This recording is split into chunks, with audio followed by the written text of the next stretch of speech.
Hello everyone. Before we start, make sure to like and subscribe to the channel. And leave a comment with where you're from and what time you're watching. That way, YouTube will keep showing you stories just like this one. Now, let's begin. September 2017 found me cleaning cabins on the Norwegian Spirit, somewhere between Juneau and Skagway. I'd been a cabin attendant for 3 weeks at that point, still getting used to the 12-hour shifts and the constant motion of the ship beneath my feet. Most people dream about Alaska cruises from the passenger side: glaciers, whales, 5-course dinners. From the crew side, it's fluorescent-lit corridors that smell like industrial cleaner, shared bunks 4 levels below the waterline, and the same 20 faces in the mess hall every single day. My section covered rooms 401 through 420 on deck 4, all balcony suites, which meant better tips but way more demanding guests who expected their towel animals to be perfect and their minibars restocked twice daily. Room 414 started giving me problems on a Thursday morning. Mrs. Gibson, a retired teacher from Phoenix traveling alone, pulled me aside in the hallway with this concerned expression that immediately told me something was wrong. She was maybe 70, wore these thick purple-framed glasses, and had that way of talking where she touched your arm every few sentences like she needed to make sure you were really listening. She said her balcony door kept opening on its own during the night, even though she distinctly remembered locking it before bed. The wind would wake her up at 3 or 4 in the morning, these icy gusts from the Alaskan waters just flooding her room. I assured her I'd check the lock mechanism, thinking maybe the ship's movement was jostling something loose, or the salt air had corroded the latch. That afternoon, I spent 20 minutes in 414 testing everything. The lock clicked firmly into place, the deadbolt slid smooth as butter, and the balcony door handle had zero give when I yanked on it from outside. I even checked the door frame for warping, ran my fingers along the weather stripping, tested if the ship's vibration could somehow trigger the mechanism. Nothing. Everything functioned perfectly. I left a maintenance request anyway, just to cover myself, and told Mrs. Gibson we'd replace the lock. We hadn't, but sometimes the placebo effect works wonders with anxious passengers. She seemed satisfied, even tipped me an extra 20 for being thorough. I figured that would be the end of it. 2 nights later, Mrs. Gibson was gone. Her cruise ended in Skagway, and the Johnsons from Michigan moved into 414. Harold and Vivian, mid-60s, celebrating their 40th anniversary. They seemed like the type who'd been on dozens of cruises, knew exactly how much to pack, which excursions were worth it, where to find the good coffee on board that wasn't $8 a cup. Harold wore these loud Hawaiian shirts every day, a different pattern, but always featuring parrots or pineapples. Vivian kept her silver hair in this perfect bob that never moved despite the deck winds. They were friendly enough, always asked about my family when I came to clean, remembered I was from Ohio. On their second night, I got a call from Harold at 6 a.m., right when I was starting my shift. The balcony door was wide open again, but that wasn't the worst part. Harold said they'd both woken up around 2 a.m. to this smell, like wet dog mixed with something metallic, he described it. Vivian thought maybe a seal or sea lion had somehow gotten onto their balcony, which would have been impossible at our cruising speed, but passengers always have wild theories. The smell lasted maybe 10 minutes, then vanished completely, but they couldn't get back to sleep after that. Harold mentioned feeling watched, said Vivian kept checking the bathroom and closet. They were both pretty shaken, and these weren't the type to spook easily. I promised to have maintenance do a deep inspection while they were at breakfast, even though I knew they'd find nothing, just like before. My supervisor, Craig, was getting annoyed with the repeated complaints about 414.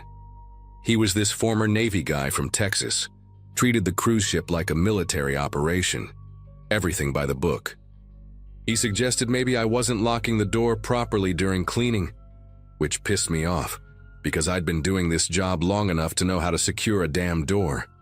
But Craig had been with the company for 15 years, had connections all the way up to corporate, so I just nodded and said I'd be extra careful. That same day, the Johnsons asked to change rooms. We moved them to 408, told them there'd been a minor ventilation issue in 414. The lie came easy. In this job, you learn to smooth things over, keep the passengers happy, maintain the illusion that everything's perfect on their dream vacation. Room 414 stayed empty for one night due to a booking mix-up, which gave me a chance to really investigate. After my regular shift ended at 8 p.m., I told Craig I was grabbing dinner, but instead I went back to deck 4. I had this weird feeling about that room, couldn't explain it, just knew something was wrong. The hallway was quieter than usual. Most passengers were at the comedy show in the main theater. I let myself into 414 with my master key and just sat there in the dark for a while, waiting. The room felt normal enough, maybe a little colder than the others, but that could have been my imagination. Around 11:30 p.m., I heard footsteps in the hallway, that distinctive shuffle of someone who's not quite awake.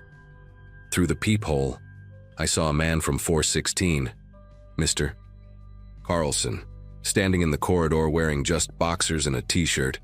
No shoes, his feet probably freezing on that industrial carpet. Mr. Carlson was traveling with his wife and teenage daughter, seemed like a regular suburban dad, coached little league type, probably had a garage full of half-finished woodworking projects. But standing there in the hallway, he looked different.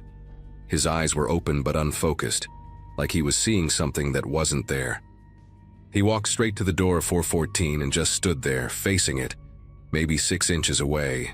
Didn't knock, didn't try the handle, just stood perfectly still. I watched him through the peephole for what must have been 5 full minutes, barely breathing myself, wondering if I should open the door and check if he was okay. His lips were moving slightly, like he was whispering something, but I couldn't make out any words. Then at exactly midnight, according to my phone, he turned around and walked back to 416, went inside, and I heard the soft click of his door closing. The next morning, I made sure to be cleaning 416 when the Carlsons went to breakfast. Mr. Carlson looked completely normal, joking with his daughter about the whale-watching tour they'd booked, complaining good-naturedly about the coffee prices. I casually mentioned that I'd been doing some late-night maintenance in the hallway, asked if the noise had disturbed them. He looked genuinely confused, said they'd all slept like rocks. Best night's sleep of the whole cruise, actually. His wife confirmed it, said the motion of the ship usually kept her up, but last night she was out cold from 10 to 7.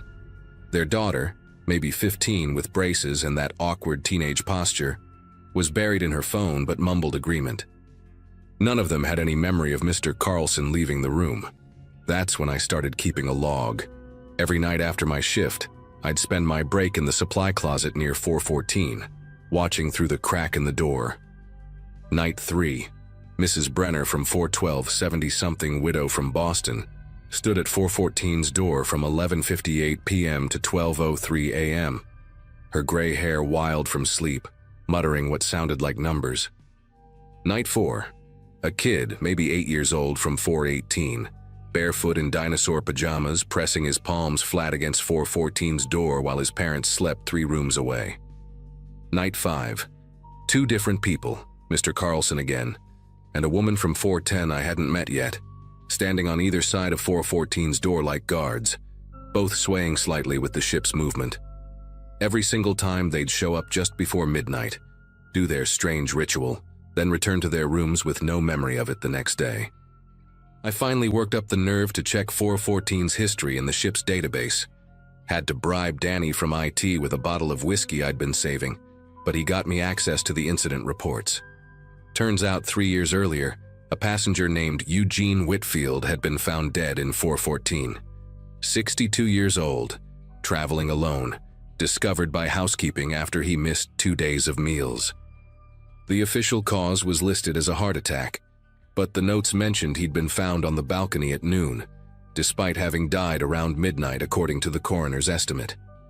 His body was in a kneeling position, facing the ocean, arms stretched out like he was reaching for something. The crew member who found him said the smell was unbearable, not just death but something else, something chemical. Security footage from that night showed nothing unusual. Eugene entering his room at 10 p.m. and never leaving. But here's what made my skin prickle. They found scratch marks on the inside of the balcony door, deep gouges in the wood like he'd been trying to claw his way back inside. I should have reported everything to Craig, should have insisted they close 414 permanently, or at least investigate properly. But cruise lines don't work that way. Every empty room is lost revenue. Every incident is potential bad publicity.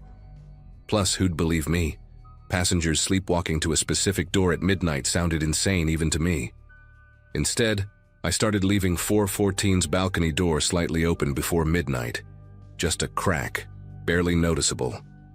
My theory was maybe Eugene's spirit or energy or whatever you want to call it was trapped, trying to get back in, using other passengers as conduits.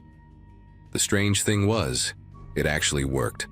The sleepwalking stopped immediately. No more midnight visitors, no more complaints about the smell or feeling watched.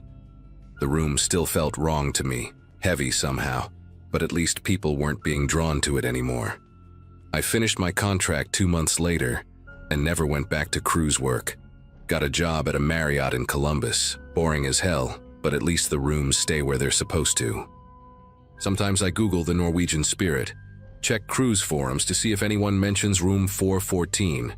Found one post from last year, a woman complaining that her balcony door wouldn't stay closed, kept finding it open every morning despite locking it multiple times. The cruise line responded with some corporate nonsense about investigating the matter, ensuring passenger comfort, the usual script. But I know what's really happening. Every night at midnight, something in that room needs to get out, needs to reach the ocean, needs to complete whatever Eugene was trying to do in his final moments. And some poor cabin attendant is probably discovering what I discovered, making the same choice I made, leaving that door cracked open and hoping nobody asks too many questions. I still dream about it sometimes. That hallway, those sleepwalking passengers, their blank eyes and shuffling feet. In the dreams, I'm the one standing at 414's door at midnight, my hand reaching for the handle, my mouth moving in silent words I can't understand. I always wake up right before the door opens, drenched in sweat, checking my phone to make sure it's not midnight. Part of me wonders if Eugene had the same dreams before his trip, if something called him to that specific room, that specific fate. But mostly I try not to think about it. Some doors, I've learned, are meant to stay open, even when every instinct tells you to lock them tight and throw away the key.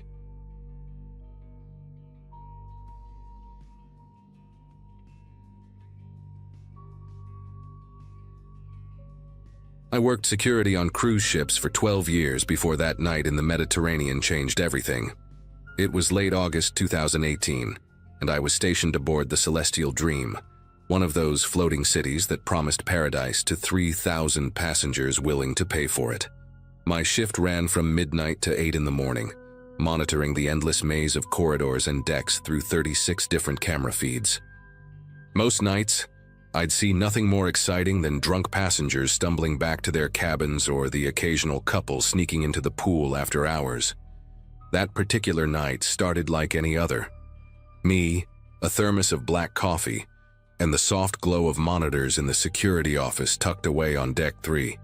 The ship was somewhere between Santorini and Malta, cutting through calm waters under a moonless sky. I remember the exact time because I'd just logged it in my report, 2:47 a.m., when I first noticed her on camera 14, the one covering the portside promenade on Deck 7. She was wearing this flowing white sundress that caught my attention immediately, not because it was unusual, but because of how she moved in it. The woman kept pulling at the hem, wrapping her arms around herself, then unwrapping them, looking behind her every few steps like she expected someone to materialize from the shadows. Her hair, this distinctive auburn color that looked almost burgundy under the deck lights, whipped around her face in the sea breeze. I zoomed in slightly, following protocol to assess if a passenger might need assistance. She walked the entire length of the promenade twice, her pace irregular, sometimes quick and purposeful, other times slowing to an almost complete stop. At one point, she gripped the railing and leaned forward, staring down at the black water below for what must have been a full minute. I reached for my radio, ready to dispatch someone to check on her, but then she stepped back, smoothed down her dress, and continued walking. The way she kept checking her phone, the screen lighting up her face with this harsh blue glow, made me think she was waiting for someone, or maybe having one of those late-night arguments couples have on vacation when the romance doesn't quite live up to the brochure. Around 3:15 a.m., a man appeared on the same camera feed. Tall guy, maybe 6'2", wearing khaki shorts and a navy polo that looked freshly pressed even at that ungodly hour. He had this particular way of walking, shoulders back, chin up, like he was perpetually posing for a yacht club photo. I recognized him immediately as one half of the couple from cabin 8247, one of those luxury suites with the private balconies that cost more than I made in 3 months. They'd been on board since Barcelona, always ate at the captain's table, tipped the staff generously, the kind of passengers crew members remember because they never complain and always smile. He approached the woman slowly, and I watched her whole body language shift. Her shoulders dropped, she stopped fidgeting with her dress, but she also took this tiny step backward that most people wouldn't notice. When he reached her, he put his hand on her lower back, that possessive gesture some men do, and they started walking together toward the stern. She kept her arms crossed the entire time, her head turned slightly away from him, looking out at the water instead of at her husband. I switched between cameras to keep them in view. Camera 14 to 15, then 16 as they moved aft. They stopped near the very back of the ship, where the deck narrows and the railing is lower, right by the emergency equipment lockers.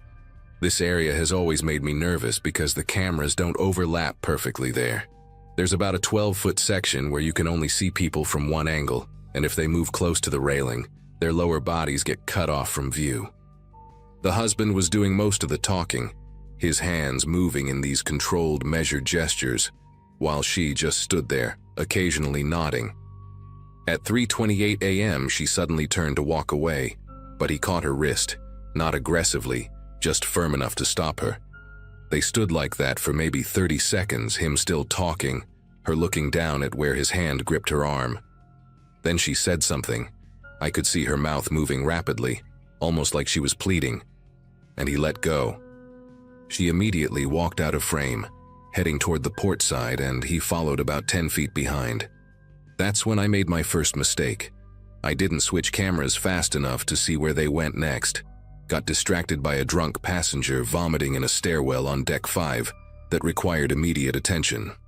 By the time I got back to tracking them, maybe 3 minutes later, I caught the husband on camera 18, walking alone near the midship elevators. His clothes looked exactly the same, not a wrinkle, not a hair out of place. But something about his walk was different now, looser, more relaxed, like someone who just finished a workout and was cooling down. He pressed the elevator button, waited precisely 15 seconds, I counted, then took the stairs instead, heading up toward the Lido deck. I scanned through all the port side cameras looking for the woman in the white dress, figuring she'd gone back to their cabin another way. Camera 12, nothing. Camera 13, empty corridor. Camera 14, where I'd first seen her. Just the empty promenade and the occasional spray of seawater hitting the deck. I pulled up the interior cameras next, checked the ladies' rooms on that level, the 24-hour cafe that stayed open for insomniacs and party stragglers. She wasn't anywhere. At 3:41 a.m., I made a note in my log that I'd lost visual on a female passenger. Standard procedure, when someone exits camera coverage without returning to their cabin. The husband showed up on my monitors again at 4:05 a.m., this time at the casino bar on deck 8. He ordered what looked like whiskey neat, I could tell by the way the bartender poured it, and sat there sipping it slowly while scrolling through his phone. Nothing about his behavior suggested anything unusual. He even laughed at something on his screen, showed it to the bartender who smiled politely. After finishing his drink, he walked back to cabin 8247, used his key card, and disappeared inside. I kept expecting to see the woman in the white dress appear on one of my screens, maybe coming from the spa area or the library, somewhere the cameras don't cover every angle, but she never did. At 6:15 a.m., just as the sun was starting to paint the horizon this pale orange color, the husband emerged from his cabin again. This time he was wearing running gear, those expensive athletic shorts with the reflective strips and a moisture-wicking shirt. He did a full circuit of the jogging track on deck 11, maintaining a steady pace for exactly 45 minutes. When he passed other early morning joggers, he'd give them this friendly little wave, the perfect image of a health-conscious passenger enjoying his Mediterranean vacation. My shift was almost over when the call came in at 7:42 a.m. The husband, now dressed in crisp linen pants and a white button-down, was at the guest services desk reporting his wife missing. Even from the camera angle above the desk, I could see his performance, the way he ran his fingers through his hair repeatedly, how he kept touching his wedding ring, spinning it around his finger while he talked. The duty manager called up to security immediately, and suddenly my quiet night became a circus. The husband's story was simple. His wife, Isabel, had gone for a walk around 3 a.m. because she couldn't sleep. He'd tried to go with her, but she insisted she needed some time alone to clear her head. They'd been having some minor disagreements about their next port of call, nothing serious. He went back to their cabin to wait, dozed off, and when he woke up at 7, she still hadn't returned. Her side of the bed was untouched, her phone was going straight to voicemail, and her passport was still in the cabin safe. The tears that rolled down his cheeks looked so genuine that even the duty manager put a comforting hand on his shoulder. I pulled all the footage from 2:30 a.m. onward and brought it to the security chief's office. We sat there watching it together on the main screen while 2 other officers began coordinating a ship-wide search.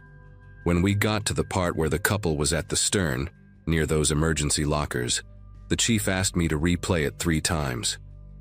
Each time we watched the husband's hand on her back, the way she tried to leave, how he grabbed her wrist. But the chief just shrugged, looked like a standard marital spat to him, the kind they see a dozen times per cruise. Then I showed him something else. At 3:31 a.m., right after the couple walked out of camera 16's view, there was this tiny splash visible in camera 17, which covers the wake behind the ship. Just a small disturbance in the water, barely noticeable unless you were looking for it. Could have been anything, a wave, a seabird, someone throwing a cigarette overboard. But then at 3:33 a.m., the husband appeared again on camera 18, and if you looked closely, really closely, his right pocket seemed heavier than before, pulling slightly on that side of his shorts. When he'd first appeared at 3:15, both pockets had been flat against his legs. The search went on for 6 hours. Every cabin, every storage room, every possible space where a person could be. They even sent crew members to check inside the lifeboats and behind the industrial equipment in areas passengers never see. The Coast Guard was notified, and we had to reduce speed while they conducted their protocols. Meanwhile, the husband, his name was Jonathan, I learned from the passenger manifest, put on this masterclass in grief. He helped with the search, knocked on doors with the crew, called out Isabel's name until his voice went hoarse. When they brought him back to the security office to review his statement, he broke down completely, had to be given water and tissues. He kept saying the same things over and over. She'd been stressed about her work back home. She'd been taking sleeping pills, but they made her feel foggy. Sometimes she'd go for walks to clear her head. He mentioned she'd been talking about wanting to see the sunrise from the deck. Maybe she'd leaned too far over the railing. The way he delivered each line, with these perfectly timed pauses and voice cracks, reminded me of my brother who did community theater. Technically perfect, but somehow rehearsed. At 2 p.m., after the captain made the announcement that we had a missing passenger and asked everyone to check their areas, I went back to the footage one more time on my own. This time, I focused on the 20 minutes after I'd lost them on camera 16. At 3:34 a.m., there was something I'd missed before. On camera 22, which covers the service corridor behind the pool area, a figure walked past carrying something white bundled under their arm. The quality was terrible because that's one of our older cameras, but the height and build matched Jonathan. The white bundle could have been towels, could have been a bathrobe from the spa, or it could have been a white sundress. At 3:38 a.m., that same figure appeared on camera 24 near the incinerator chute that crew members use for garbage from the restaurants. They stood there for exactly 43 seconds, then walked away empty-handed. I tried to enhance the image, even borrowed a laptop from IT to run it through better software, but the resolution just wasn't there. All I had was a pixelated ghost who might or might not have been throwing evidence into an incinerator that reaches 1,000 degrees Celsius. I brought everything to the chief again: the splash, the heavy pocket, the figure with the white bundle, the incinerator timing. He looked at me like I'd been drinking on duty. The splash could have been anything. Pockets can look different depending on the camera angle, and half the crew uses that service corridor at night. Without clear footage, without a body, without any real evidence, all we had was a woman who'd tragically fallen overboard, probably while her husband slept. The investigators who came aboard in Malta interviewed everyone, including me. I told them what I'd seen, showed them the footage I'd flagged. They took notes, nodded politely, and focused their questions on Isabel's mental state instead. Jonathan had already given them her psychiatrist's contact information, proof she'd been treated for anxiety and insomnia.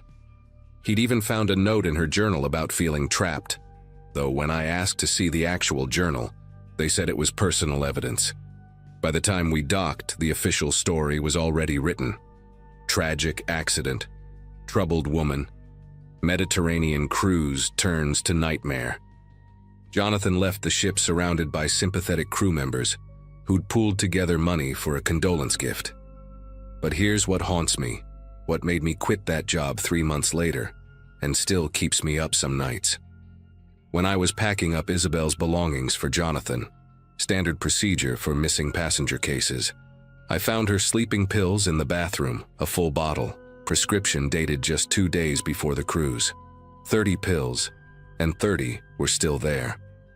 Her phone, which Jonathan said she'd taken with her, found it wedged between the mattress and headboard, like it had fallen while she was sleeping.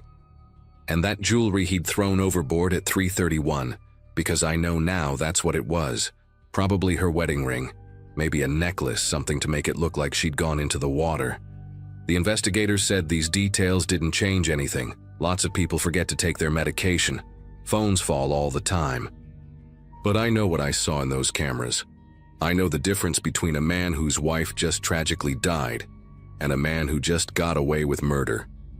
Jonathan knew exactly where our camera blind spots were, knew the incinerator schedule, knew that without a body, maritime law made everything complicated.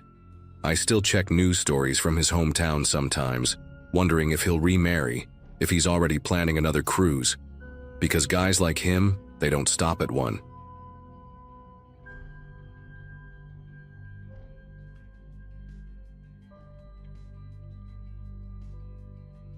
The Atlantic was eerily calm that April night in 2022, when everything I thought I knew about maritime safety came crashing down around me.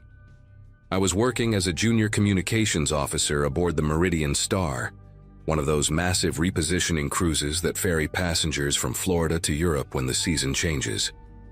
At 26, I'd only been with the company for 8 months, still green enough that the senior officers called me rookie, but experienced enough to handle the graveyard shift alone.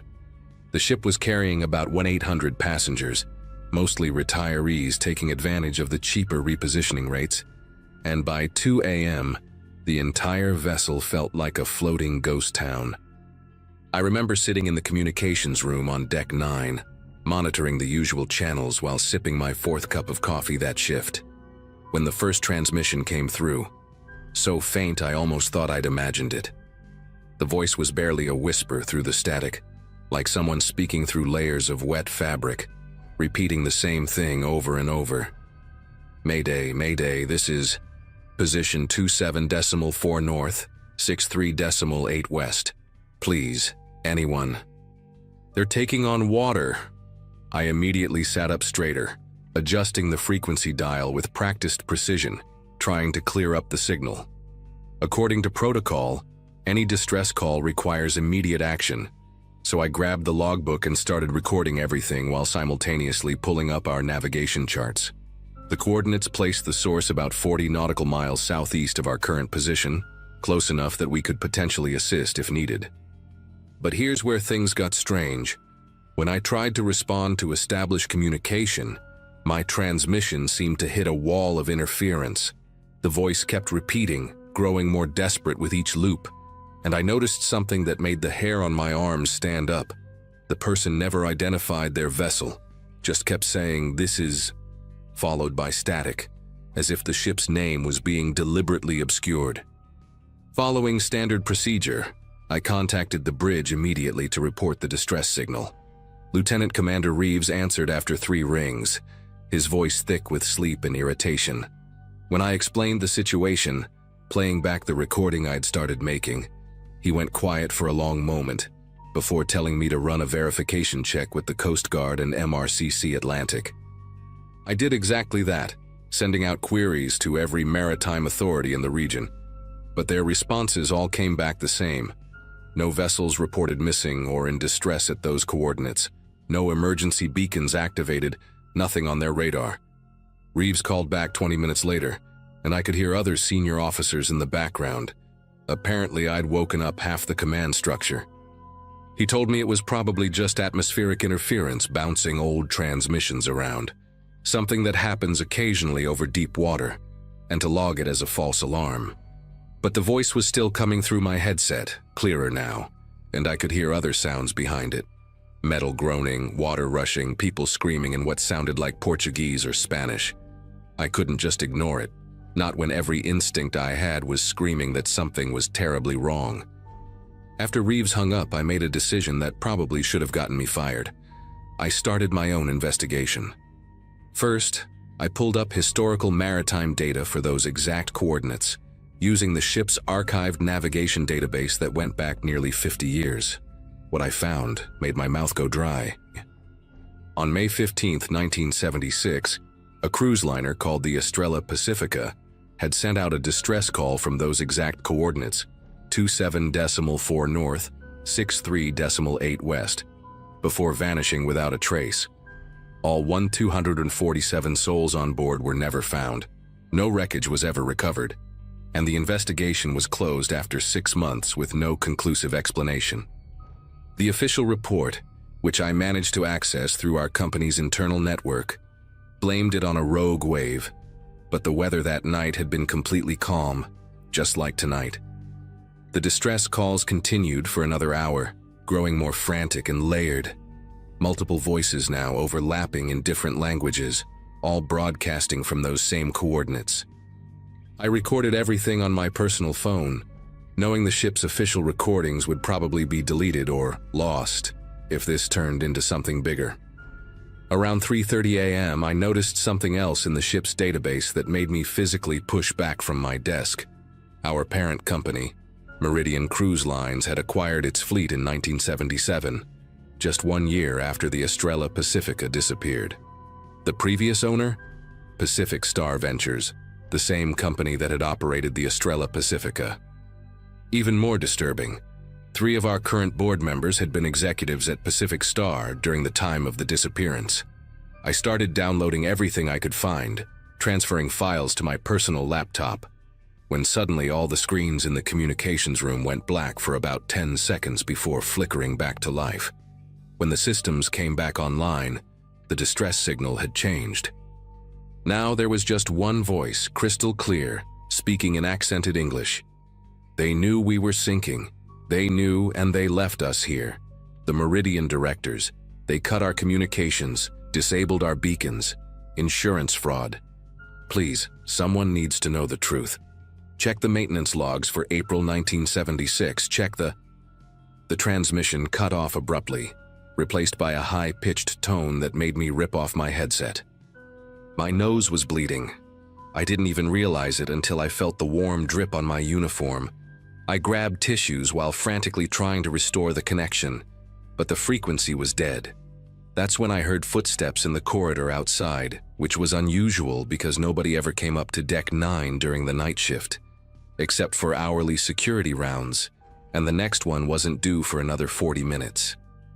The door to the communications room opened slowly, and in walked Chief Communications Officer Garrett, a man who typically worked day shifts and whom I'd only met twice during my entire employment.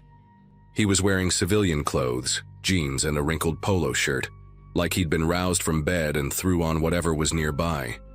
His face had this practiced calm that didn't match the urgency in his eyes, and he was carrying a tablet that he kept glancing at nervously. "Aaron," he said, using my first name for the first time ever, "I heard you've been picking up some unusual interference tonight. Mind if I take a look at your logs?" The way he said it wasn't really a question. I handed him the official logbook, but I could tell he was more interested in seeing what was on my computer screen. He scrolled through the entries, occasionally making small humming sounds, then asked me to play back the recordings from the ship's system. Of course, when I tried to access them, they were gone. Every single transmission from the last 3 hours had been wiped clean, showing nothing but normal channel monitoring. Garrett's expression didn't change, but I saw his jaw tighten slightly. "Must have been a system glitch," he said, his voice flat and rehearsed. "Happens sometimes with all the satellite interference out here. I'll need you to write up an incident report stating that you experienced technical anomalies, but nothing of concern was found upon investigation." He pulled out a pre-written template on his tablet, already filled out with most of the details, just waiting for my signature. That's when I knew for certain that this went all the way to the top.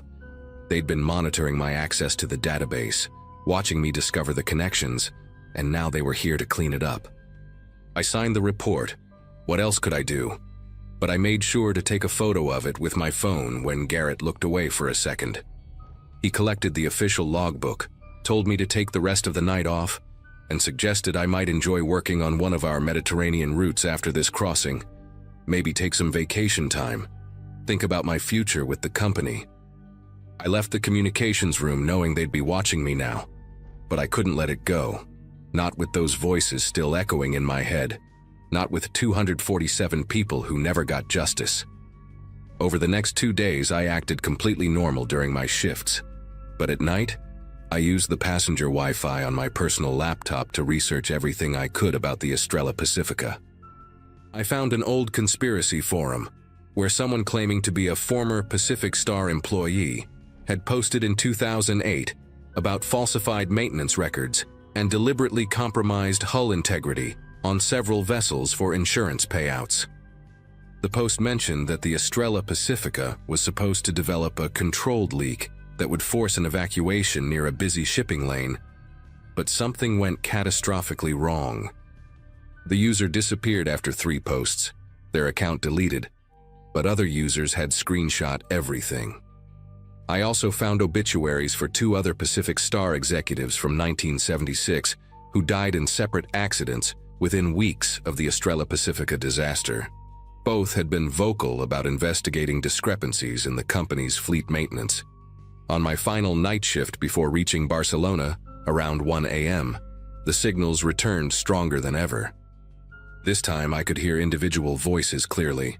A woman singing a lullaby in Portuguese to calm someone, a man praying in Latin, children crying for their parents. But the most chilling was a calm male voice that spoke directly to me. "Aaron Blackwood, Junior Communications Officer, Employee ID 7739. We know you're listening. We know you've seen the truth. Don't let them bury us twice." The fact that they knew my full name and employee ID made my entire body go cold. I'd never transmitted that information, never spoken it aloud in the communications room. Then he continued, "In 12 hours, check the Barcelona Herald archives for May 16, 1976, page 14. The truth they couldn't completely erase." The transmission ended with what sounded like hundreds of voices whispering coordinates, those same coordinates, over and over, until I had to turn off the entire communications array just to make it stop. Once we docked in Barcelona, I was one of the first crew members off the ship. I went straight to the Barcelona Central Library, my heart pounding the entire metro ride there. The Barcelona Herald archives from 1976 were on microfilm in the basement, and it took me an hour to find May 16th. Page 14 was mostly shipping news and port schedules, but at the bottom corner was a small article that made everything click into place. Pacific Star Ventures announces record insurance settlement. The article mentioned that the company had received the largest maritime insurance payout in history, following the loss of the Estrella Pacifica, enough to purchase an entire new fleet of state-of-the-art vessels with enhanced safety features. The amount was $450 million in 1976 money. But here's the detail that chilled me. The insurance claim had been filed on May 14th, a full day before the Estrella Pacifica sent its distress signal. I photographed everything, made copies, and sent them to 3 different journalists, 2 maritime safety organizations, and uploaded everything to multiple cloud servers. I knew my career with Meridian was over, but those voices deserved to be heard. Within a week of my documents going public, Meridian's stock plummeted 40%, and a joint investigation was launched by maritime authorities from 6 different countries. I was fired, of course, officially for violating company confidentiality agreements and causing reputational damage through unsubstantiated claims. But 2 months later, a team of deep-sea investigators found the Estrella Pacifica exactly at those coordinates, sitting upright on the ocean floor, with evidence of explosive damage to the hull that couldn't have been caused by any natural phenomenon. The investigation is still ongoing, but 3 board members have already resigned, and families of the victims have filed a class action lawsuit. I still wake up sometimes at 2 a.m., thinking I can hear those voices calling out from the dark waters of the Atlantic. I know it's just my mind playing tricks on me, but part of me wonders if they're still out there, waiting for full justice. I work as a freelance maritime safety consultant now, and I've made it my mission to ensure that no company can ever bury the truth, or people, like that again. Every time I cross the Atlantic, I always say a quiet prayer when we pass those coordinates. 27.4 north, 63.8 west. They may have been silenced in 1976, but not anymore.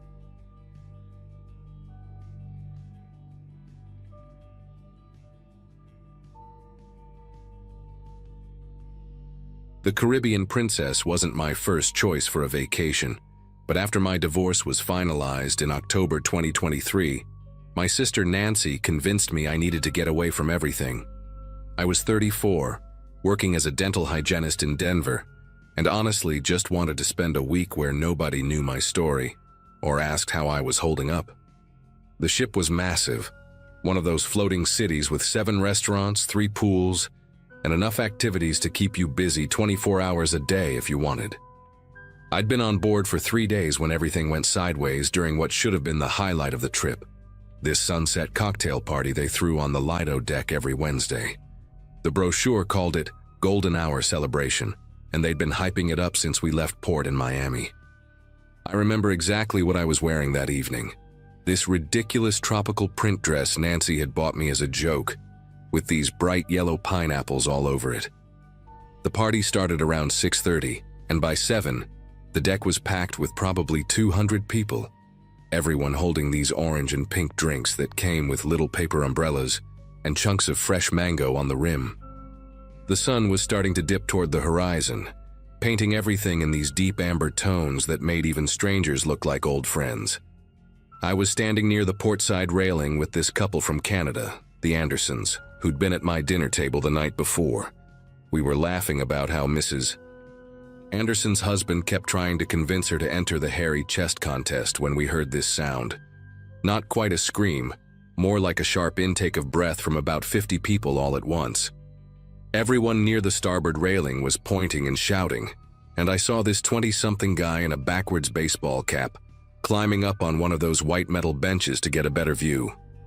The music, some generic steel drum version of Margaritaville, kept playing for another 10 seconds before somebody finally cut it. That's when I heard the actual words people were yelling. "Man in the water! Someone went over! Stop the ship!" I pushed through the crowd, still holding my drink like an idiot, until I could see past the wall of backs pressed against the railing. There, in the churning wake maybe 40 feet behind us, was a person. Just a dark shape, really.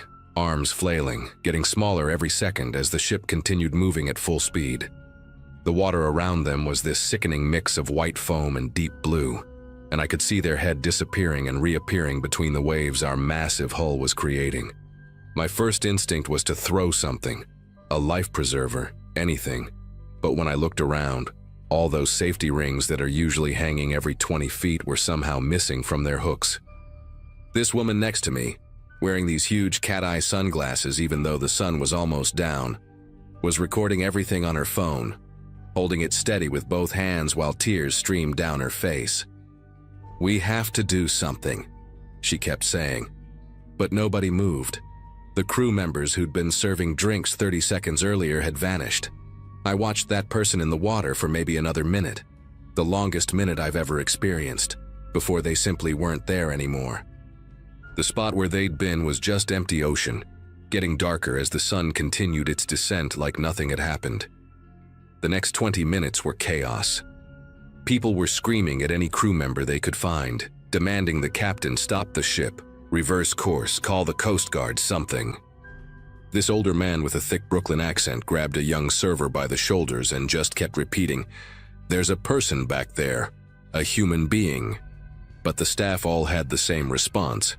They needed to verify the incident through proper channels. They couldn't act on passenger reports alone. Protocol had to be followed. I watched 3 different people pull out their phones to call 911, only to remember we were in international waters with no cell service. The woman who'd been recording, whose name I learned was Bethany, was showing her video to anyone who would look, practically shoving her phone in crew members' faces. The footage was clear as day.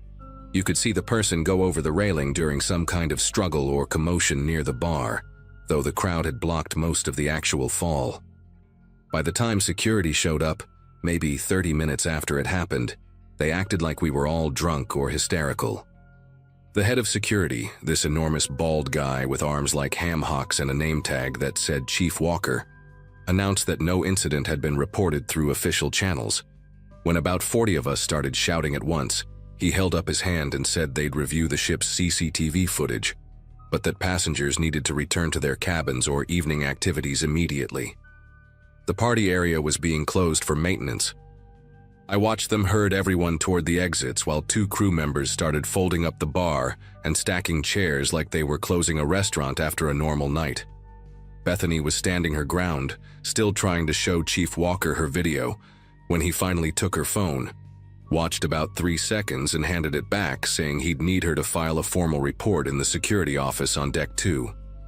I went with Bethany to the security office because honestly, I didn't trust them not to do something to her if she went alone.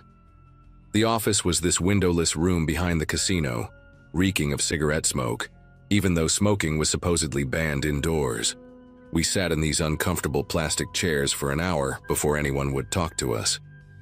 When someone finally came, a different security officer with acne scars and nervous eyes who wouldn't give his name, he had Bethany fill out this form that was clearly designed for reporting lost jewelry or noise complaints, not someone going overboard. She had to write the incident in a tiny box marked "Nature of Complaint." While she wrote, I noticed the officer kept glancing at this mounted camera in the corner of the room, the red recording light blinking steadily. Bethany tried to show him the video again, and this time he actually watched the whole thing, his face going pale when you could clearly see the person hitting the water. He said he'd need to make a copy for their investigation, and asked for her room number so they could return her phone later. That was the first red flag I should have paid attention to. Why would they need to keep her phone to make a copy? But Bethany was exhausted and frustrated, and she just wanted someone to take this seriously, so she handed it over. The officer gave her a receipt on this flimsy piece of paper that looked like something from a grocery store, promised someone from senior staff would follow up within 24 hours, and ushered us out. When we got back to the main promenade, it was like stepping into an alternate universe. The nightly show was starting in the theater, people were laughing at the comedy club, and the casino was packed with seniors feeding dollar bills into slot machines.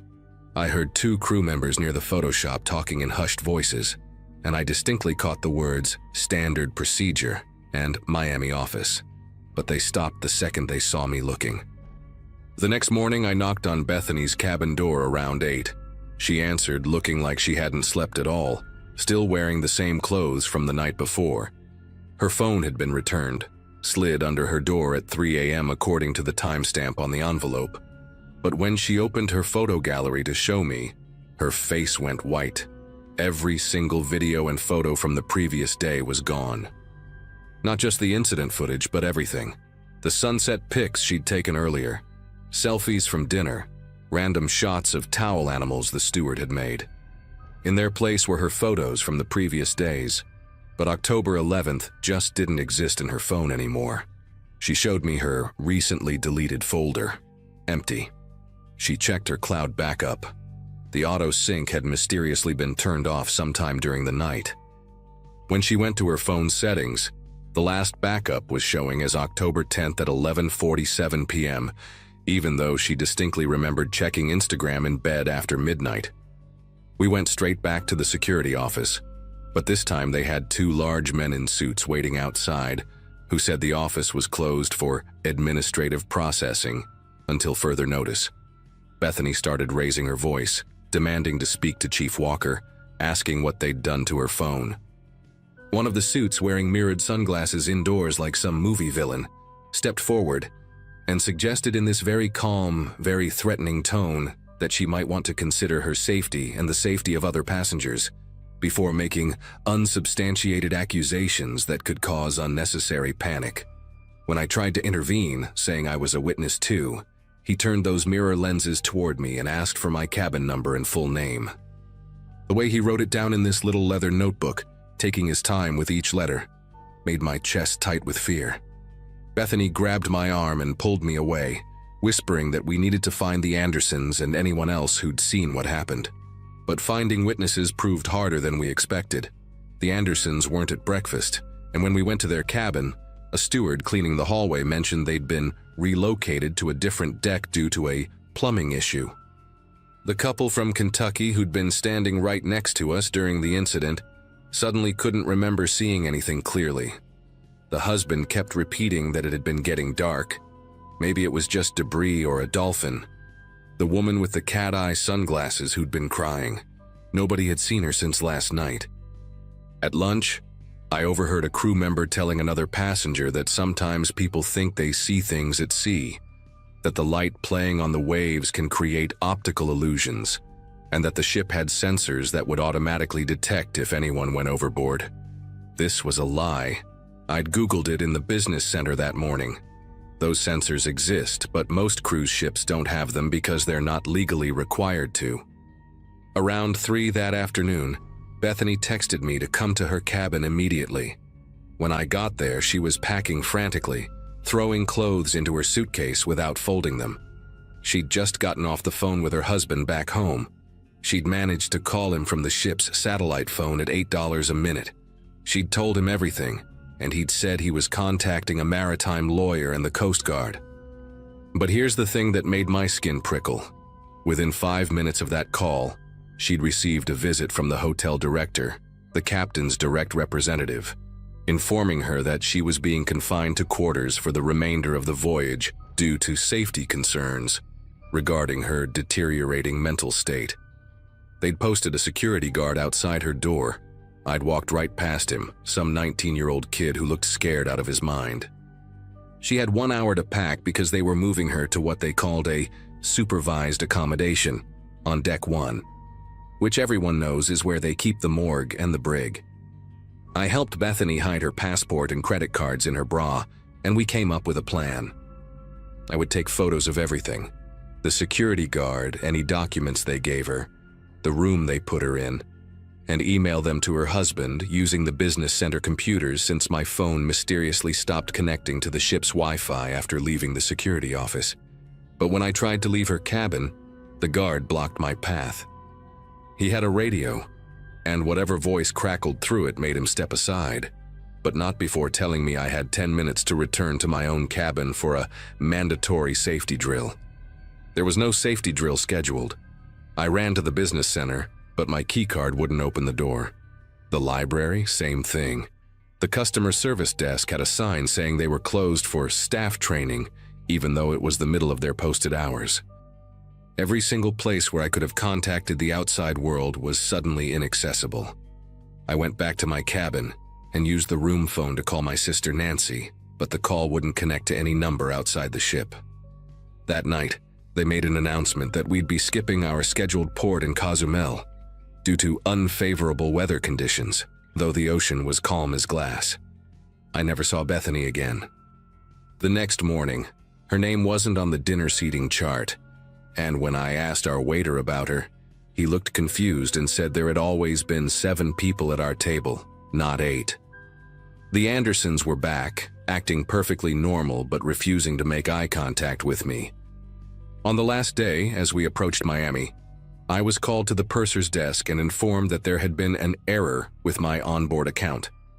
I was receiving a full refund for my cruise, and a future cruise credit worth double what I'd paid.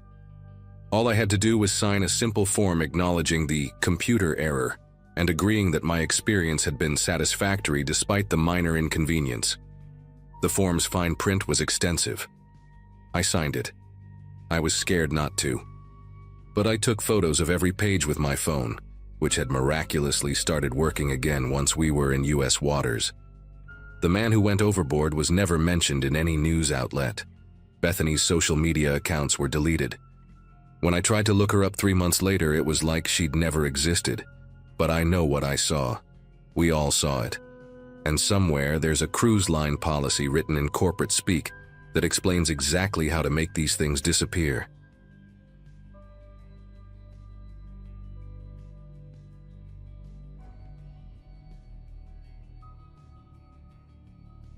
The adults-only quiet pool on Deck 14 of the Pacific Voyager was supposed to be the easiest lifeguard assignment on the entire ship.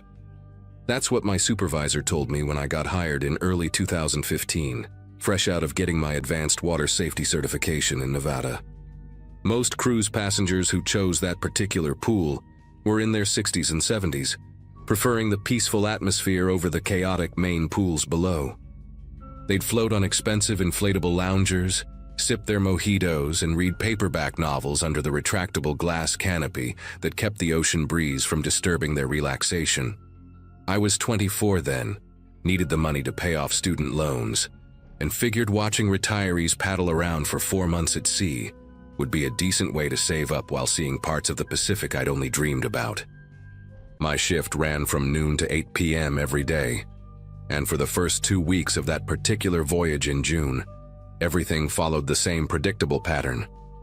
Mrs. Fitzgerald would arrive at exactly 12:30 with her needlepoint, always choosing the same cushioned chair near the shallow end. Mr. and Mrs. Huang would claim their spot under the largest umbrella, where they'd play cards until dinner. A gentleman everyone called Professor Jim would swim precisely 40 laps, counting each one out loud in this raspy whisper that carried across the water. The pool had a capacity of maybe 50 people, but rarely saw more than 20 at a time, and most days I'd spend more time adjusting umbrellas and fetching extra towels than actually watching for any real emergencies. Things started getting weird on a Wednesday afternoon when I noticed this woman I'd never seen before hanging around the pool area. She wore oversized sunglasses and a wide-brimmed hat that covered most of her face. But what caught my attention wasn't her appearance. It was how she kept walking past the pool without ever getting in. She'd circle the deck maybe 3 or 4 times an hour, always slowing down near the storage room where we kept the pool chemicals and emergency equipment. Each time she passed, she'd glance at the keypad lock on the door, then quickly look away when she thought someone might be watching. I figured maybe she was just killing time or getting her steps in, but there was something deliberate about her movements, like she was memorizing the layout or timing something. That same evening, around 6 when most guests were heading to dinner, I saw her talking to one of the pool attendants, a guy named Rodrigo who'd been with the cruise line for years. They stood near the far corner of the deck, speaking in these hushed tones that didn't match the casual conversation you'd expect between crew and passengers. Rodrigo kept nodding and looking around nervously, and at one point, he pulled out his master key card and showed it to her briefly, before tucking it back into his pocket. When he noticed me watching from my lifeguard chair, he immediately ended the conversation and hurried away toward the crew stairs, while the woman simply adjusted her hat and strolled off like nothing had happened.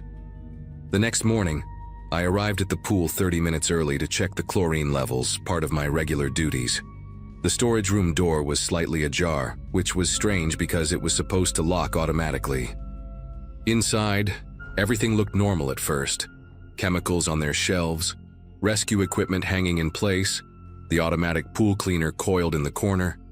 But when I went to grab the testing kit from the back shelf, I noticed several small prescription bottles tucked behind a box of pH balancer.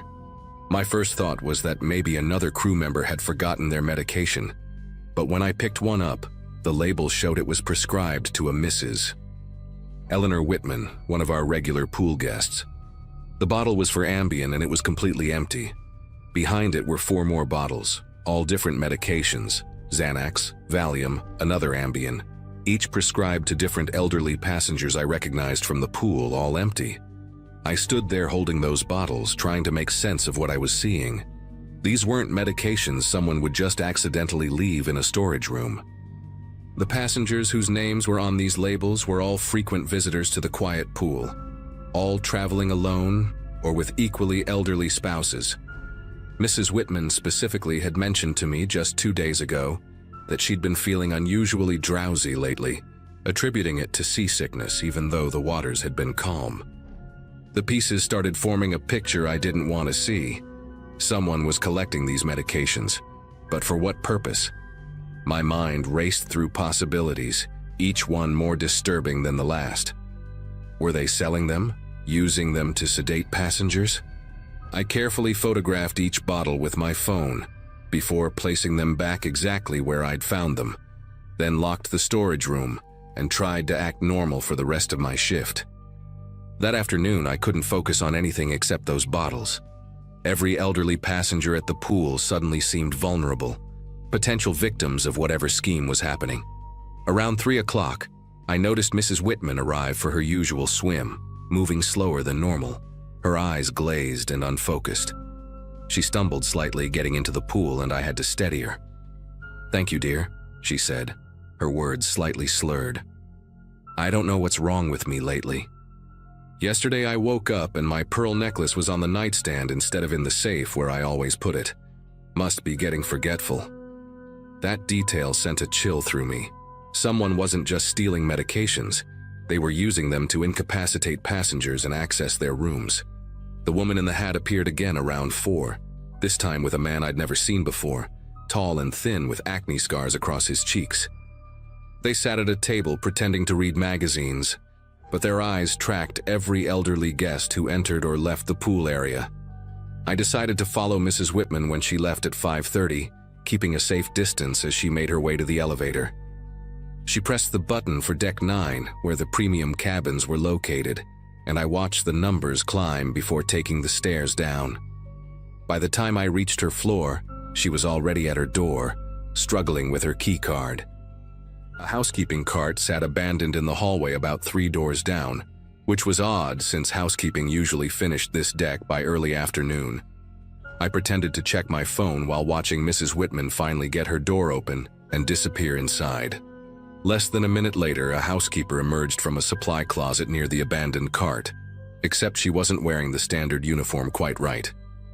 The name tag was pinned too high, the shoes were wrong, and when she turned, I recognized her immediately. It was the woman from the pool, without her hat and sunglasses, pushing the cart directly toward Mrs. Whitman's room. My instinct was to confront her right there, but I knew I needed more proof than just suspicion. Instead, I ducked into an alcove near the ice machine and called security from my phone, whispering that I'd seen someone suspicious impersonating housekeeping on Deck 9. While waiting for them to arrive, I watched the fake housekeeper knock on Mrs. Whitman's door. When the elderly woman answered, I could hear the imposter's voice, unnaturally sweet and clear. "Housekeeping, ma'am. Just need to check your bathroom ventilation. There's been a problem with the system." Mrs. Whitman, still in her drowsy state, let her in without question. My heart pounded as I counted the seconds, knowing that security's response time on a ship this size could be 5 to 10 minutes. After about 3 minutes, the woman emerged, pushing her cart quickly toward the service elevator. I managed to snap a photo of her face just as the security officer rounded the corner, but by then, she'd already disappeared into the elevator, and the officer seemed more annoyed than concerned when I tried to explain what I'd witnessed. The security officer, a burly man with a thick Boston accent named Frank, listened to my story with barely concealed skepticism. He knocked on Mrs. Whitman's door to check on her, and she answered, seemingly fine but confused about why security was there. "Everything's perfectly all right," she assured us, though I noticed her jewelry box was open on the dresser behind her, and she kept touching her bare neck where her pearls usually hung. Frank asked if anything was missing, but Mrs. Whitman just laughed in that foggy way and said she'd probably misplaced them somewhere. After Frank left, dismissing the whole thing as a misunderstanding, I went back to my cabin and started documenting everything. The photos of the medicine bottles, the woman's face, the timeline of events. Around midnight, unable to sleep, I decided to go back to the pool deck to check if anyone was accessing the storage room after hours. The deck was supposed to be closed, but as I approached, I could see a thin beam of light coming from under the storage room door. I crept closer, hearing muffled voices from inside, at least 3 different people. Through a crack in the door, I could see Rodrigo, the woman from earlier, and the scarred man, plus 2 others I didn't recognize. They were sorting through prescription bottles, transferring pills into unmarked containers. The scarred man was counting cash, and I heard him mention cabin numbers and tomorrow's targets. "The Brennans in 9047, they'll be at the captain's dinner," he said. "And that widow in 9012, she takes her evening swim at 7 like clockwork." My phone was recording everything through the crack when suddenly someone grabbed my shoulder from behind. It was another accomplice I hadn't seen, a woman with bleached blonde hair and cold gray eyes. Before I could react or scream, she pressed something against my neck, a syringe, and whispered, "Should have minded your own business, pool boy." The last thing I remember was the deck spinning and my phone clattering across the floor as everything went dark. I woke up in the ship's medical center 12 hours later, with the worst headache of my life, and the chief security officer, the captain, and 2 FBI agents standing around my bed. Turns out, my phone had uploaded everything to the cloud before I passed out, and my roommate, a bartender named Kevin, had reported me missing when I didn't show up for my morning shift. Security finally took it seriously and found me unconscious on the pool deck. The syndicate, because that's what it was, a organized crime ring that had been operating on cruise ships for months, had cleared out by then, but they'd left enough evidence behind in their rush to escape. 7 crew members and 3 passengers were eventually arrested at the next port. They'd been targeting elderly passengers on multiple cruise lines, stealing hundreds of thousands in cash and valuables. Mrs. Whitman's pearls alone were worth $40,000. The woman who drugged me got 15 years, and I had to testify via video link 6 months later. The cruise line offered me a settlement to keep quiet about their security failures, which I took. It paid off my student loans and then some. I never went back to lifeguarding after that summer. These days, I work at a bank in Nevada, and I still can't look at a swimming pool without remembering that thin beam of light under the door.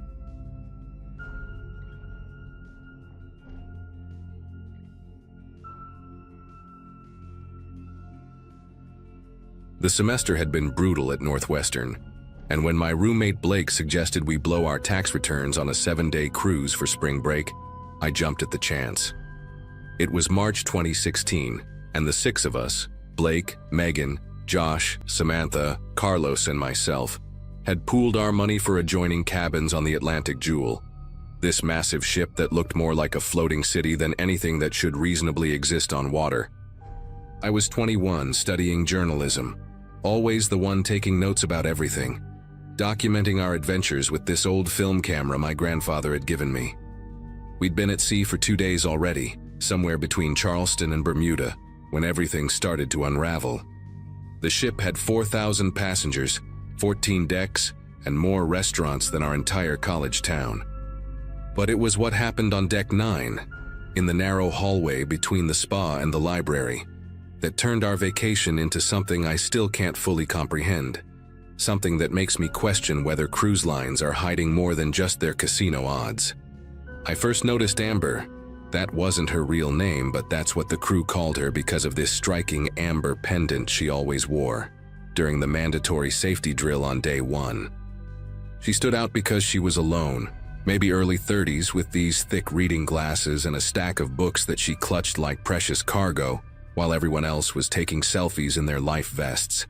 She had this habit of writing constantly in a leather journal, sitting in the same corner booth of the breakfast buffet every morning at exactly 6:45 before the crowds arrived. I knew this because I'm an early riser, always have been since high school when I worked at my dad's bakery, and I'd grab coffee while watching the sunrise from the observation deck. Amber would nod at me each morning, this small acknowledgement between two people who understood that the best part of any day happens before most people open their eyes. She had cabin 9047 just 3 doors down from ours, and I'd sometimes hear her door click shut late at night when I was coming back from the 24-hour pizza place on deck 11.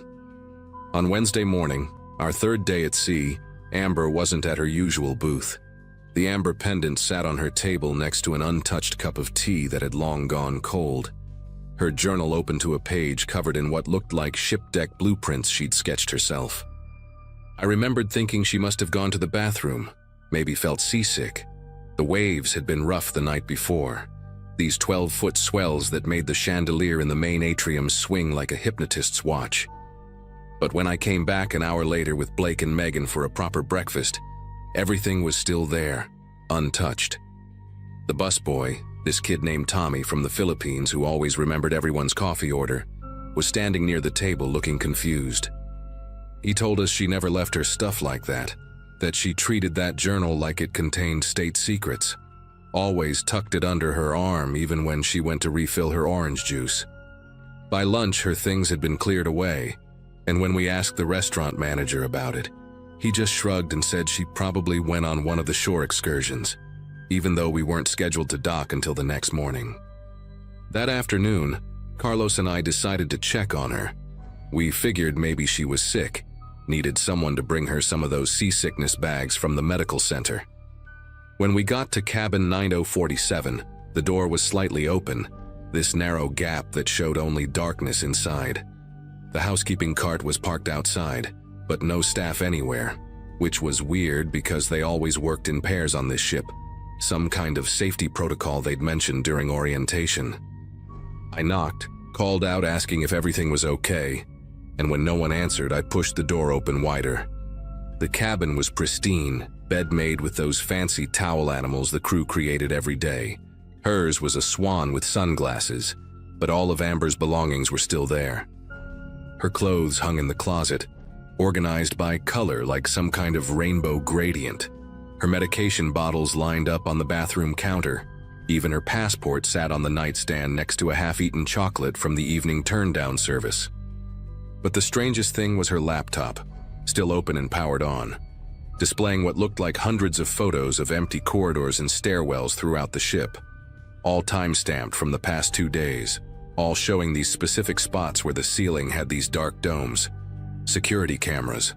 Carlos grabbed my arm and pointed at the screen. There was a folder labeled Blind Spots with a file inside that mapped out every area on the ship where cameras couldn't see.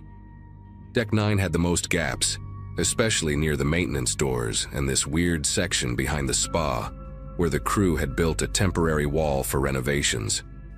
Before we could look closer, we heard footsteps in the hallway, that distinct sound of hard-soled shoes that security officers wore.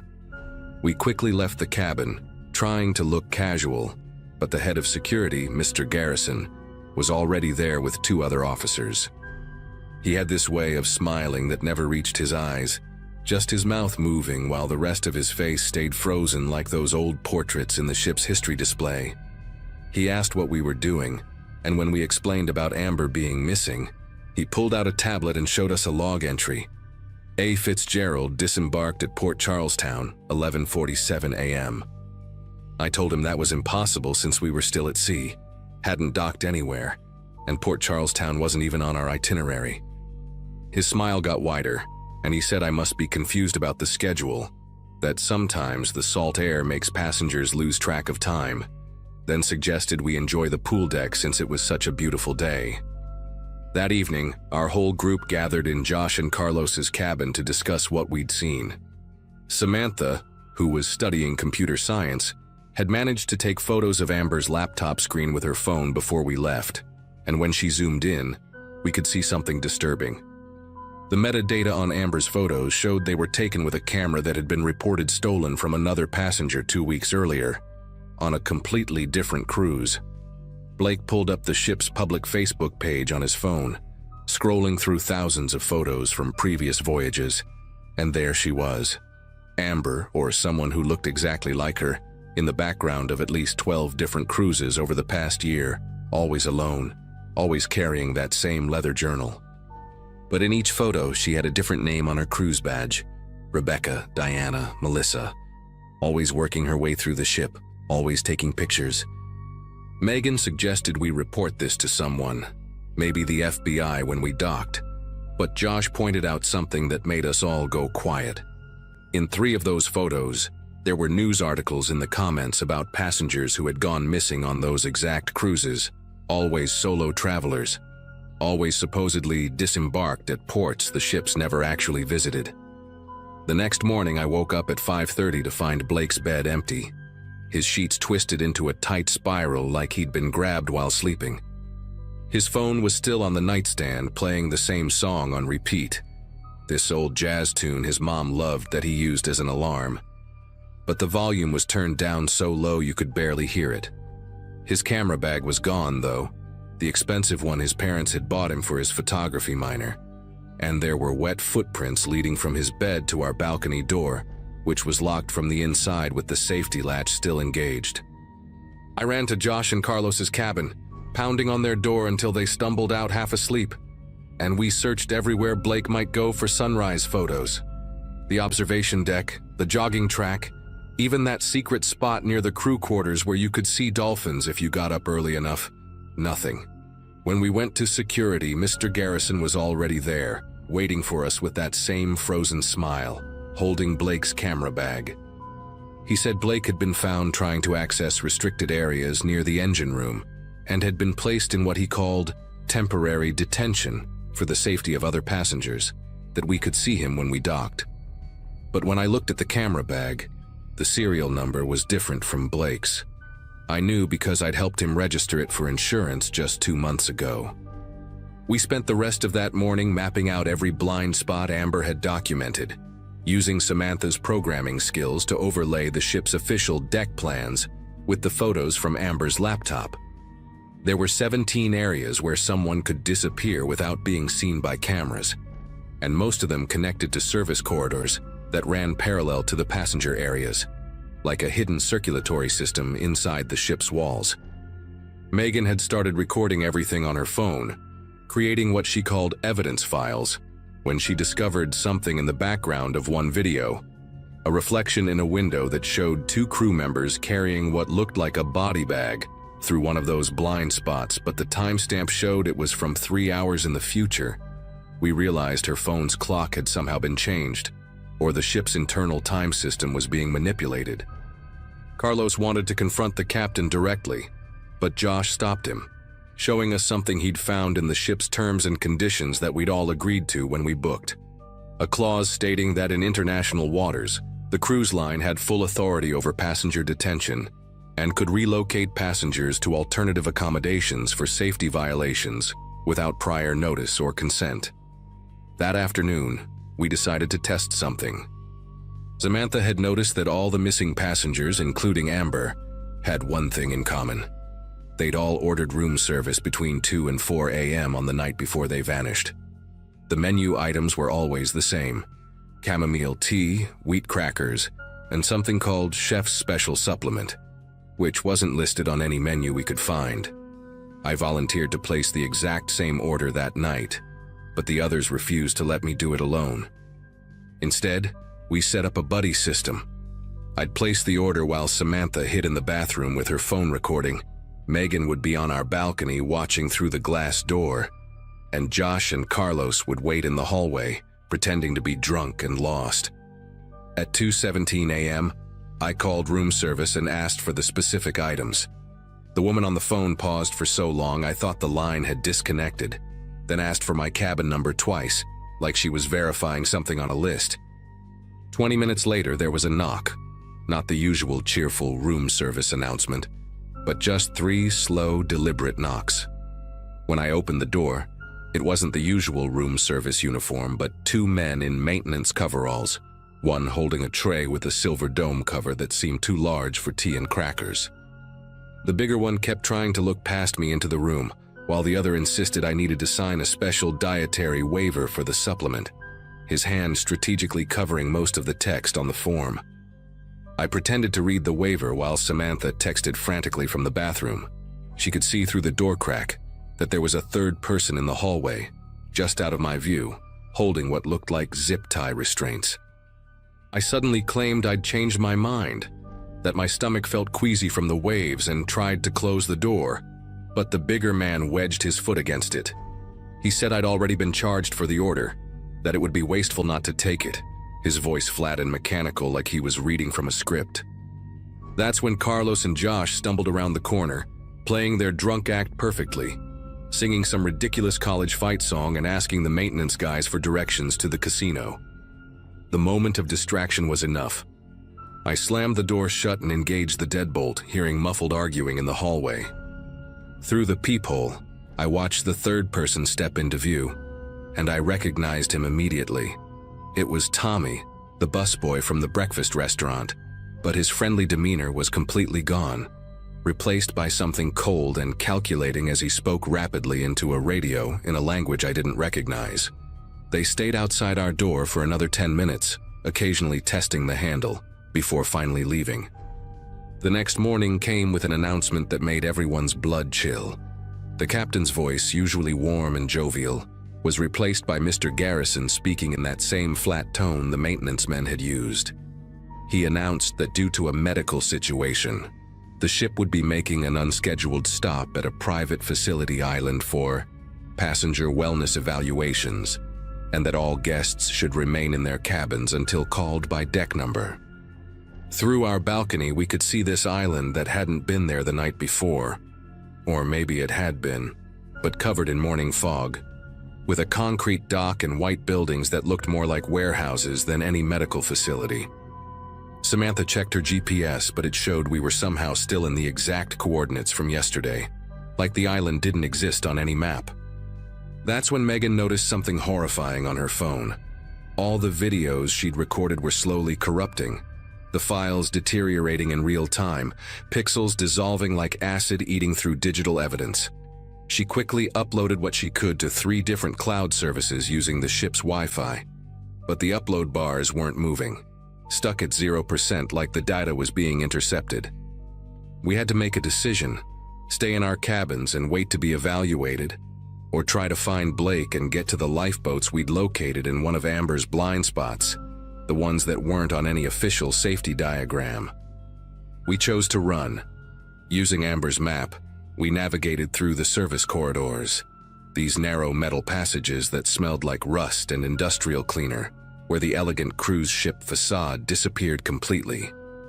We found Blake on deck 3, in a medical bay that wasn't supposed to exist. It wasn't on any deck plan, strapped to a gurney with an IV drip of something clear that made his pupils look like pinpoints. He was conscious but couldn't speak, just kept blinking in this pattern that Josh recognized as Morse code from his Eagle Scout days. DONTTRUSTWATER. We unstrapped him, and Carlos practically carried him as we made our way to the hidden lifeboats. But when we got there, we found we weren't alone. 17 other passengers were already there, all clutching their belongings, all solo travelers who'd figured out the truth. One of them, an older woman named Gladys who'd been a naval engineer, had already prepped the boat for launch. She said she'd been watching these ships for years, tracking disappearances, that this wasn't about robbery or ransom but something else, something about testing how people react to certain stimuli in isolation, that the supplement was just the latest experiment. As we lowered the lifeboat, alarms started blaring and we could see crew members running toward us, but it was too late. We hit the water hard, the motor started on the first try, and we sped away from that floating laboratory disguised as paradise. The Coast Guard found us 8 hours later, 23 people crammed into a lifeboat meant for 15, about 40 miles off the coast of Virginia. Blake had started recovering once we got away from the ship, though he couldn't remember anything after going to bed that night. just vague sensations of being moved through corridors and voices speaking in languages that sounded familiar but wrong, like English played backwards. When we told the Coast Guard officers about the Atlantic Jewel and showed them what little evidence we had left, some corrupted videos, Samantha's screenshots, our testimonies, they exchanged these looks that told us this wasn't the first time they'd heard this story. The officer in charge, Commander Briggs, took our statements separately, asking specific questions about the blind spots, the room service patterns, the mysterious island. He told us off the record that there had been similar reports from 6 different cruise lines over the past 3 years, always the same pattern, but by the time authorities investigated, the ship's logs showed nothing unusual. Passengers listed as disembarked had their credit cards used at ports days later, and any physical evidence had mysteriously vanished. The Atlantic Jewel, according to their records, had reported us as medical evacuations due to a severe norovirus outbreak, complete with fabricated medical records and witness statements from passengers we'd never met. We never found out what happened to Amber, if that was even her real name, or if she was another investigator who got too close to the truth. The cruise line offered us full refunds and free cruises for life if we signed NDAs, which our lawyers told us were so ironclad that even mentioning the company's name publicly could result in lawsuits that would destroy us financially. We didn't sign. Instead, we started a website documenting cruise disappearances, using pseudonyms and being careful never to name specific companies, but providing enough details that other potential victims could recognize the patterns. Blake never fully recovered his memory of that night, but sometimes he'll smell something, always industrial cleaner mixed with salt air, and have panic attacks. Samantha managed to recover one video from a cached file on her phone, just 12 seconds of footage showing that reflection in the window, and she spent the past 8 years trying to enhance it, convinced there's something in those pixels that will explain everything. The Atlantic Jewel still operates, though under a different name now, and every few months we get emails from people who've read our site, saying they recognized the signs and got off at the next port. That's the only victory we have, knowing that maybe we've helped some people avoid whatever was supposed to happen in those blind spots, in those hidden medical bays, on islands that don't exist on any map.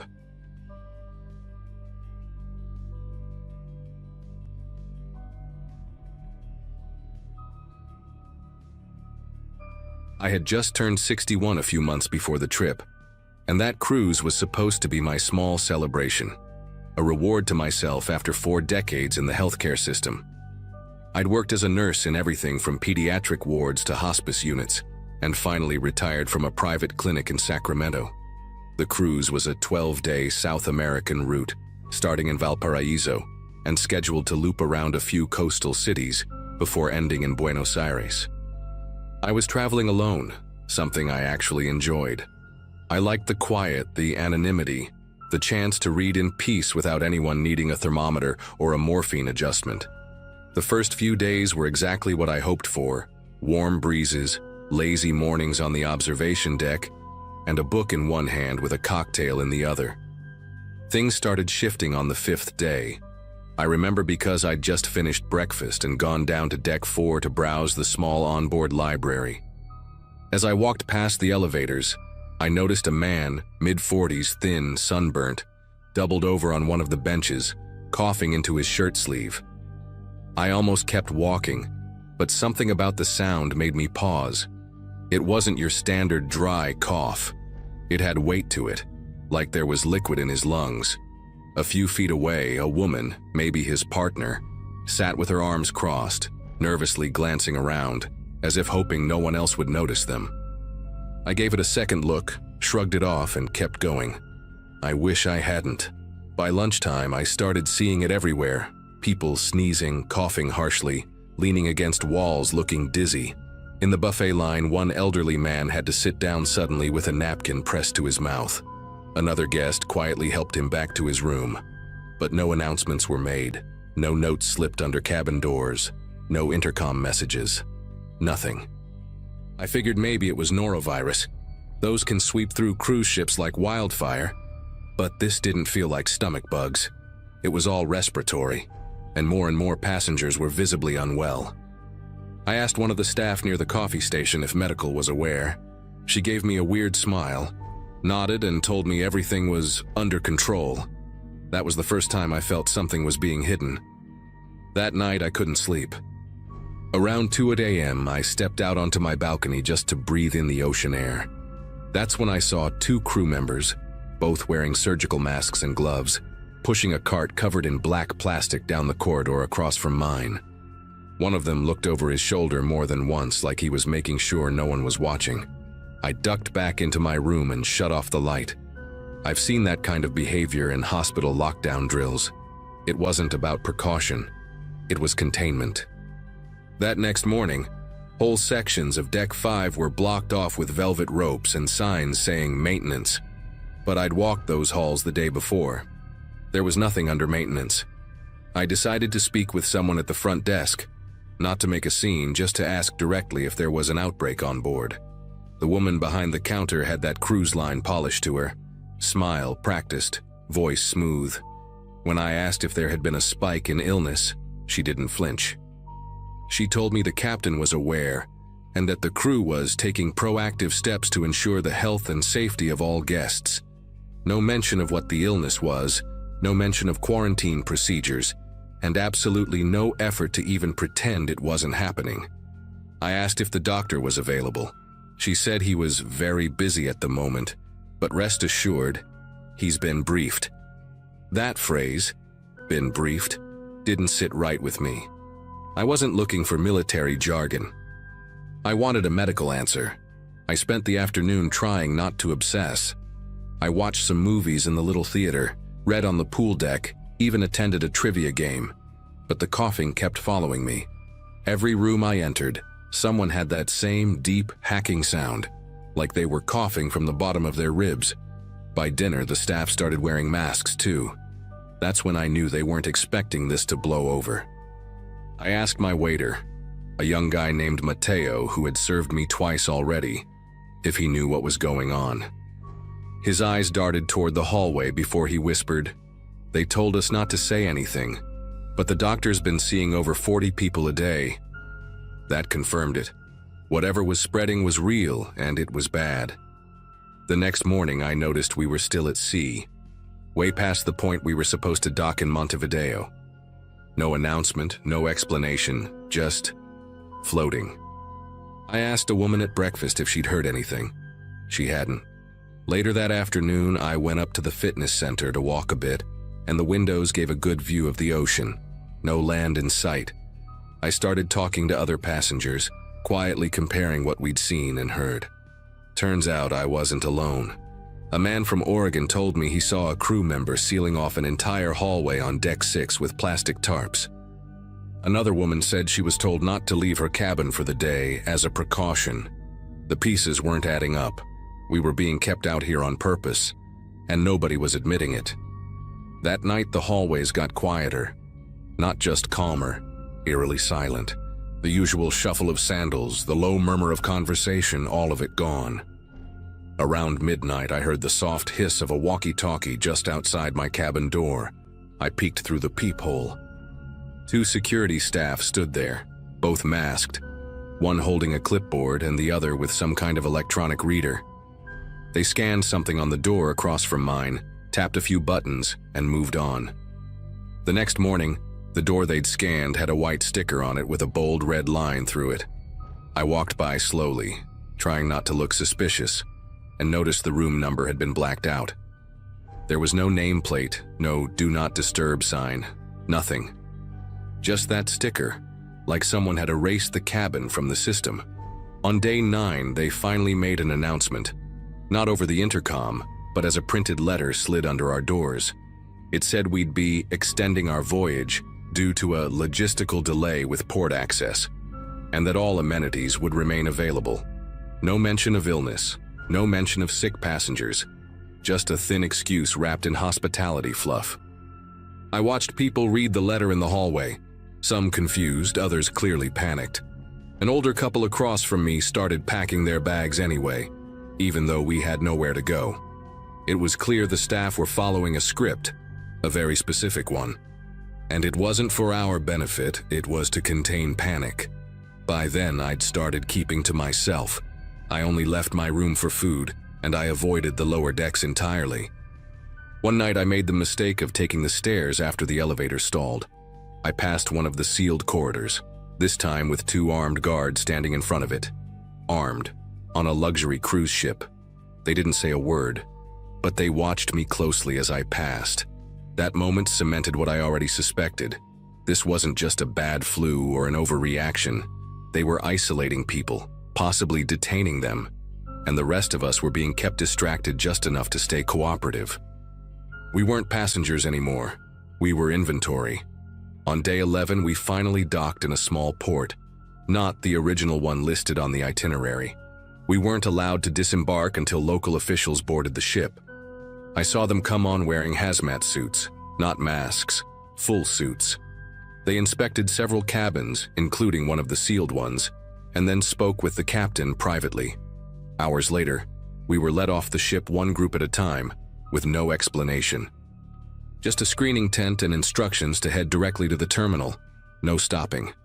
I asked one of the men in uniform what the illness was. He didn't even look at me, just pointed to the exit. I still don't know what exactly happened on that cruise. I heard rumors, pneumonia clusters, some kind of respiratory virus that hadn't been disclosed yet. A few forums mentioned something about a containment protocol called Code Orange, but nothing official ever came out. No reports, no media stories, just silence. I think about that trip more than I want to admit. How quickly things changed, how fast we went from guests to something else entirely. I came home healthy somehow, but I've never taken another cruise. I don't think I ever will.